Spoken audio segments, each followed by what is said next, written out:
The rain never stopped on Outpost 17. It fell in thin, tired sheets over the ruins of what used to be a bustling human colony, now just a skeleton of burned metal and cracked glass. Most people had left after the armistice, but a few stayed behind. People like David Hale, who didn't have anywhere else to go. He wasn't a soldier anymore. He wasn't much of anything, really. Just a man who still packed a lunch every day, a habit that made no sense in a place where nothing ever went right.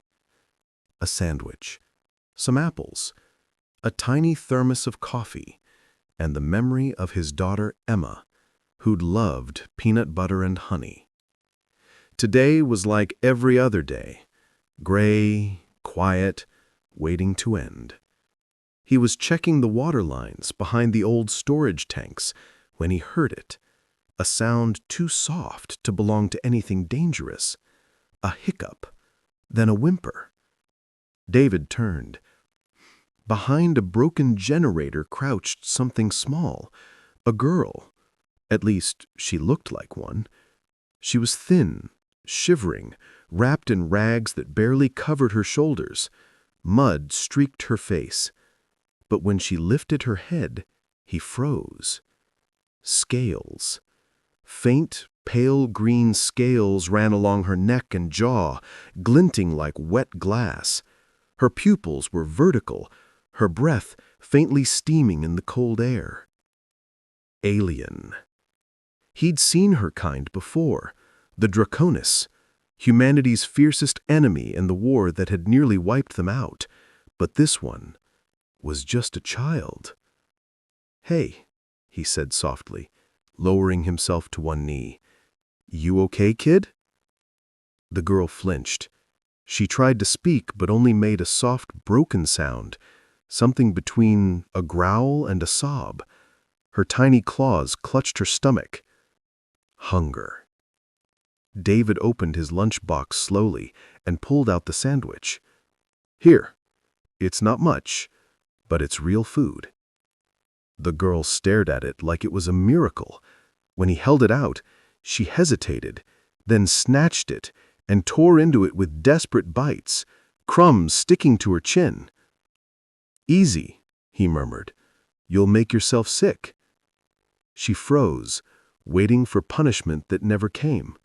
He smiled instead, tired, gentle, human. "It's okay. Eat. I've got plenty." He didn't, but she didn't need to know that. When she finished, she looked up at him with wide, trembling eyes, and for the first time in 1,000 years, the Draconis Queen saw something she hadn't expected from humanity: kindness without calculation. The morning after the storm was cold and strangely still. The rain had stopped, but the clouds hung low and bruised, muttering faint thunder in the distance. David stirred awake to the sound of something breathing. The girl, the little dragon, had curled up on the floor beside the heater, using his jacket as a blanket. In the soft light, her scales looked like frost-touched jade. For a second, David forgot she wasn't human. She looked peaceful, small, and heartbreakingly fragile. He quietly reached for the lunchbox and smiled. "Guess we'll need breakfast, huh?" But before he could open it, the ground began to vibrate. A low hum at first, then a roar that shook dust from the ceiling. Engines. David's blood ran cold. He stepped outside and saw it. Ships slicing through the clouds, sleek and black, like knives of glass.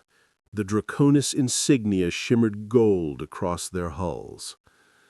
"Damn it," he whispered. Inside, the girl had woken.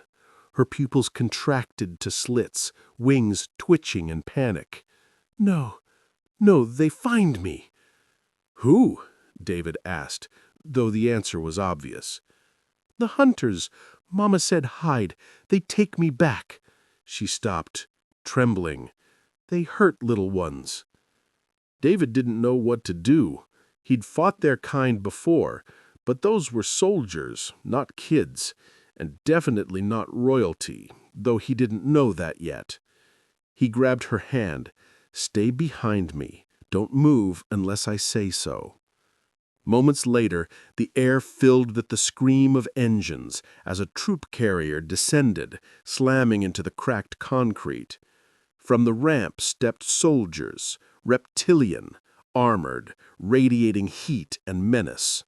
Their leader's voice boomed, metallic and cold. "Human, step away from the hatchling. You are in violation of Dominion law." David raised his hands slowly. "She was lost, hungry. I just helped her." "Helped?" The commander's voice turned sharp.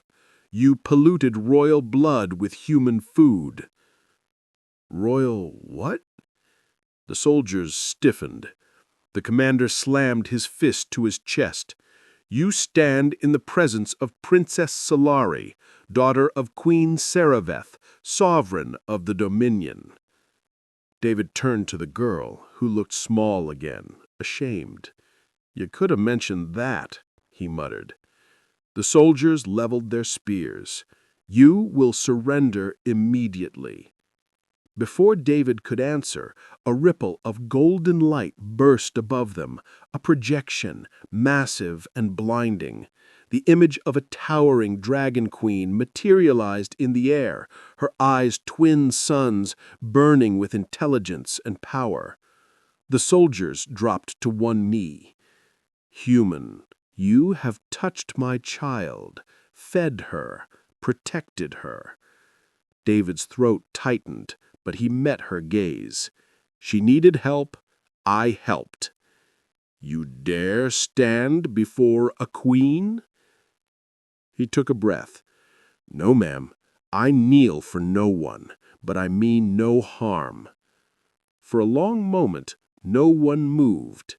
Then, to everyone's shock, Queen Seraveth smiled. "Interesting," she murmured. "Bring them both to me, unharmed." And as the ships rose into the storm again, David Hale's quiet act of kindness had just made him the most important human in the galaxy. The transport shook as it pierced the upper atmosphere. David sat chained to a seat near the window, staring at the impossible view. Star swallowing the horizon, the planet below shrinking into a wounded marble. Across from him sat the little dragon girl, Princess Solari. Her hands were bound, though she looked more terrified than dangerous. Every few seconds she glanced at him, as if to make sure he was still there. He tried to smile. "You okay, kid?" She hesitated, then nodded. "Mama, she's angry. Not with you, with them." "Yeah," David muttered. "That makes two of us." Moments later, the ship docked with something massive. When the hatch opened, light spilled through like gold poured from the sun. A voice announced, "Welcome to the throne vessel of Queen Seraveth." The corridor that followed wasn't made for humans. It was vast. High ceilings, glowing veins of molten crystal running through obsidian walls. The air shimmered with heat and power. 2 guards escorted him forward, but not roughly. There was something almost respectful in the way they watched him. And then the throne room opened before him. At its center stood Queen Seraveth, colossal, regal, wings folded like mountain peaks, her eyes reflecting entire galaxies. When she moved, the air itself seemed to bow. "Bring him forward," she commanded.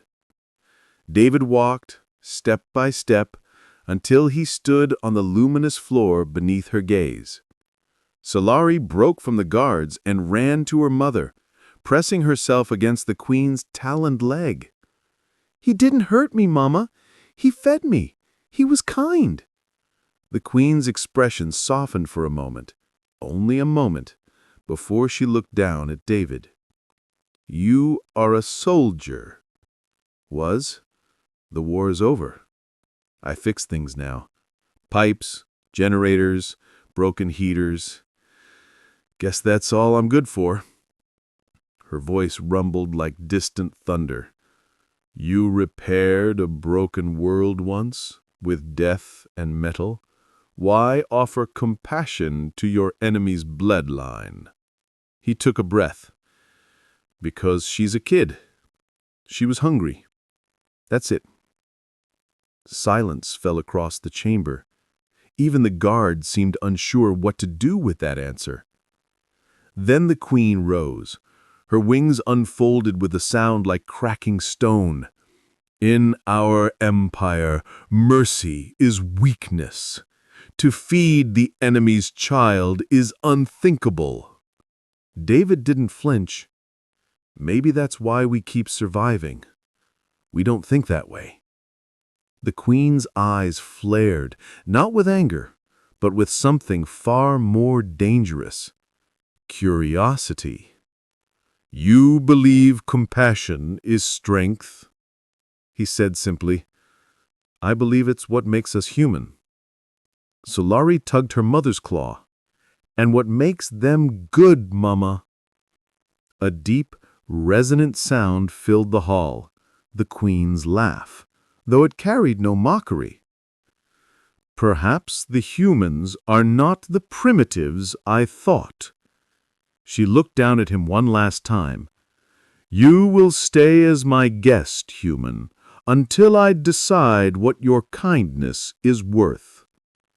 And as the queen turned away, David realized this wasn't a trial. It was a test. And the fate of two species now rested on a shared sandwich. Days turned into weeks aboard the throne vessel. David had expected a cell. Instead, he found himself living in a guest chamber that overlooked a sea of stars. The air shimmered with faint heat from the ship's core. Guards brought food, strange but edible, and Solari visited often, laughing, curious about everything. She learned to say thank you in English. He learned that her species communicated emotions through color, soft ripples of light along their scales. Hers glowed gold when she smiled. And sometimes, when she slept on the couch beside him, he wondered if this was what peace actually looked like. Not treaties, not banners, but a child sleeping safely beside the man her people once called enemy.